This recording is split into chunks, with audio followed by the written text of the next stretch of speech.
I've never seen a ghost before. Have you?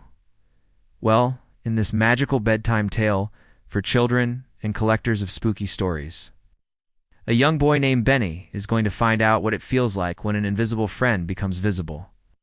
It all starts when Benny gets a present from his uncle who travels around the world on a cruise ship.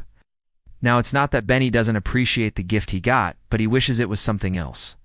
You see, his uncle had given him a music box that plays a haunting lullaby.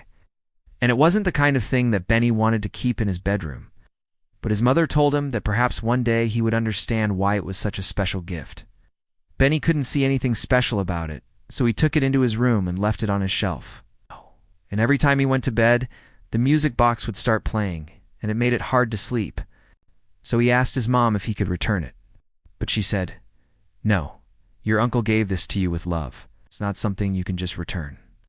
Then she suggested he should hide it somewhere he would never look, so that he wouldn't be bothered by the sad song. And that's exactly what Benny did. He shoved the box under a loose floorboard, and even though he couldn't see it or hear it anymore, he still felt upset about it. And that feeling followed him to school, where he sat right by the window. He watched as his classmates ran around outside during recess. He wished he had someone to play with, because all of the other kids had brought their favorite toys to school that day except for him. And that's when Benny heard a small voice say, "Hello there." Startled, he turned to find the source of the voice. And even though no one was sitting next to him, the voice said again, "Hello there," and then it started to laugh. Feeling confused and scared, Benny called out, "Who's there?" And then the laughing stopped. Then the voice said, "My name is Finnegan, but you can call me Finny." And Benny learned that the voice belonged to a little boy who sat next to him at school. But Benny thought he must have been imagining things because he couldn't possibly see anyone. And yet, he could hear footsteps pacing back and forth right beside him. Then Benny saw something strange. When he looked under the desk, he could see a pair of shoes right beside his own. They were small shoes, but they didn't belong to any of his classmates. Then Benny noticed that the shoes matched the ones that he had seen in a picture next to his music box. The music box his uncle had given him. Then Finny, the invisible boy, said, "You have my shoes, don't you?" And Benny said, "Yes, they were in a box that your uncle gave me." And Finny said, "Well, it's nice to meet you, Benny, but now I have to go." And then Benny heard footsteps running away. So Benny went to the bathroom to try to catch up to him. And when he got inside, he saw a puddle on the floor and footprints leading down the hallway. And they disappeared. So Benny followed them, but he didn't see anyone. And all he could hear was the sound of rushing water and voices calling his name. When Benny got home that afternoon, his mom asked how his first day of school had been, and he told her all about his new friend, Finny. And his mom listened patiently until he was finished talking. And then she said, "Your uncle left you that music box for a reason, and you need to listen to its song if you want to find Finny." So that night after his mom tucked him in, he put the music box on his bedside table and waited.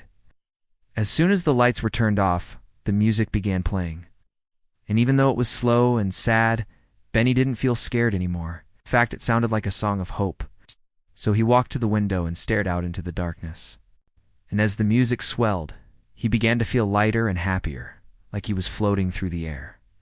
And then he understood what he had to do. He went back to the floorboard where he had hidden the music box, but instead of shoving it under there, he pushed it out.